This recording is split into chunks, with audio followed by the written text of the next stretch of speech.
Hey guys, good morning. Welcome back to Liturgy with Lily. I'm Lily, and I am so happy that you are joining us again for the fourth week of Easter. It's so crazy. We're still in the Easter season, so I hope you're still celebrating at home with your family.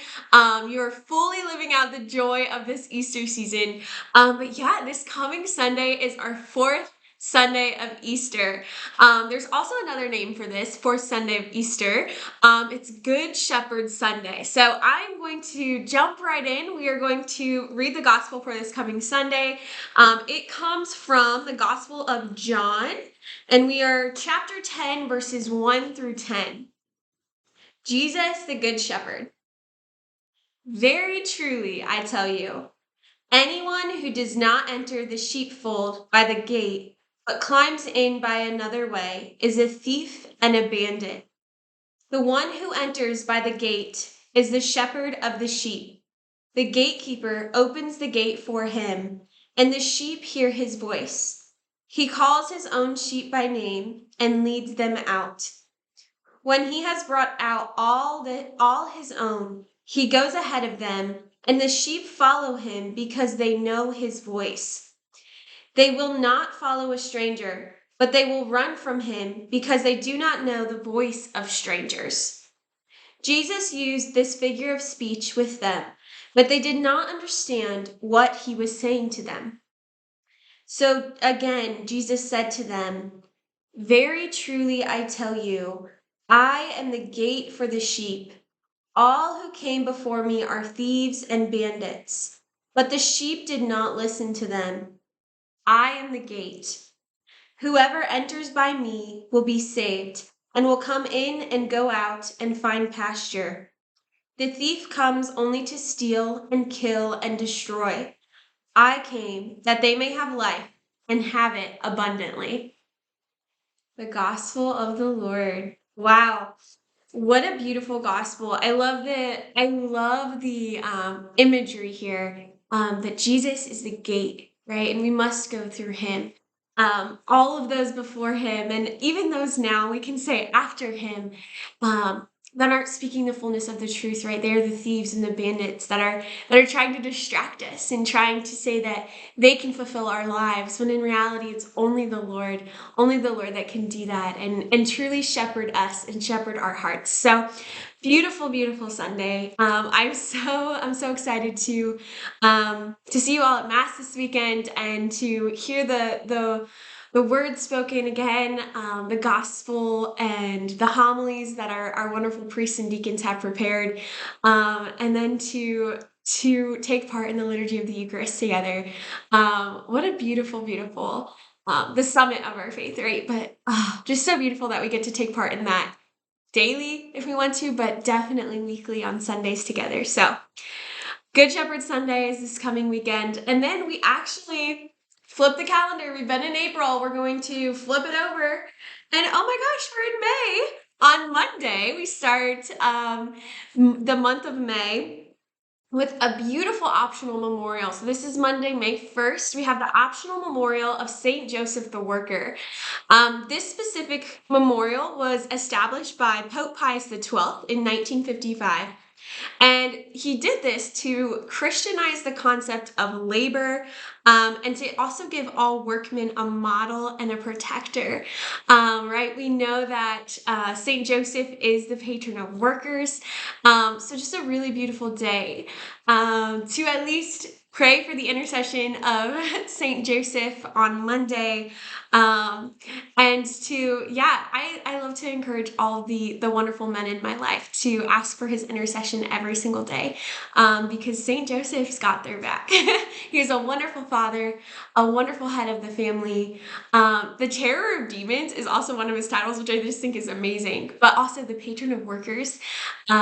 He knows what it was like to work very, very hard and still remain pretty poor. And just to really glorify God in all that he did in his work. So a wonderful, wonderful man, St. Joseph. We love him. This is an optional memorial for him on the 1st, Monday, May 1st. And then on Tuesday, we have a memorial. This is Saint Athanasius, that one takes me a while. Saint Athanasius, he's a bishop and he's a doctor of the church. He's one of our doctors of the church. He was born around the year 295, and he died in the year 373. Saint Athanasius was the bishop of Alexandria at the time, and he opposed an Arian heresy. So the Arian heresy was that Christ was a mere man, and he was only higher than others in the eyes of God. That he wasn't truly God and man. So this was a heresy that was happening at the time. And Saint Athanasius spoke against this specific heresy at the time. He took part also in the Council of Nicaea in the year 325, and he was continuously persecuted and exiled, actually multiple times, because of his because he was speaking out against this heresy. So yes, wonderful man, strong man, doctor of the church and a bishop. Saint Athanasius is this coming Tuesday, May 2nd. And then we're going to move forward. We have one more very awesome feast day this coming Wednesday. This is May 3rd. We have the feast of Saints Philip and Saint James. So both of these guys were apostles. They studied directly with the Lord. They followed him. They were amazing apostles, really. So let's focus on Saint Philip for just a minute here. Saint Philip was from Bethsaida in Galilee, which is the same town as Saints Andrew and Peter. Bethsaida. He was crucified in Hierapolis in Persia, where he was preaching the gospel. So that's kind of the area that he was sent, and he ended up being martyred, being crucified for his preaching. So another thing that St. Philip was also known for was introducing Bartholomew, also known as Nathaniel. Don't get those two confused. Bartholomew is Nathaniel. But St. Philip actually introduced him to Christ. And Nathaniel became one of the apostles as well. So wonderful man. And then we have St. James, and this specifically is St. James the Less, and we're going to talk a little bit about why that is his title. So St. James, fun fact that I actually did not know is that he was actually a cousin of the Lord. He was a cousin of Jesus, and he's often called St. James the Less because St. Mark references him in his gospel as the younger James. So we know James and John, the sons of Zebedee, right? They were both apostles. And then we also have this Saint James, that was an apostle. And they had to obviously decipher, like, which James are we talking about? So this one is specifically known as Saint James the Less. He was a bishop of Jerusalem. He actually wrote an epistle of the New Testament, and his death is actually, when I was researching this, I found different accounts, but he was definitely thrown from the terrace of the temple in Jerusalem, where he was the bishop at the time.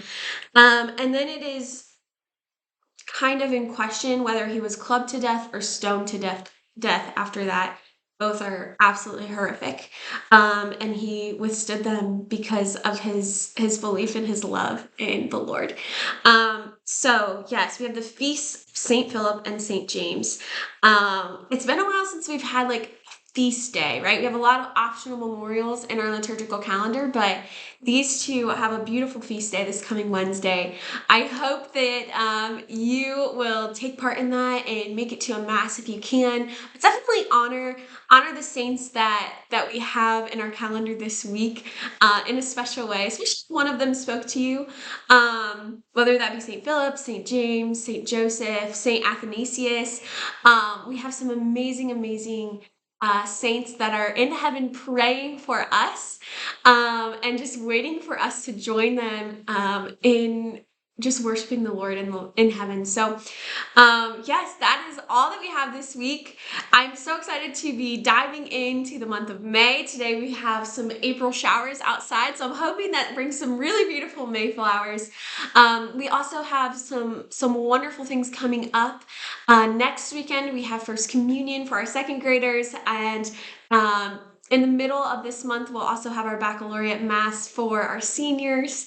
And yes, they will be graduating very, very soon. So please keep the second graders and the seniors in your prayers as they take on the wonderful month of May and some big changes in their lives. So please know that all of us here at St. Nicholas and Holy Family are praying for you. Please reach out if you have any specific prayer requests, and we can add you to our prayer network. We are so, so happy that you are here, and we hope you join us next week for the 5th week of Easter. Have a wonderful week, everyone.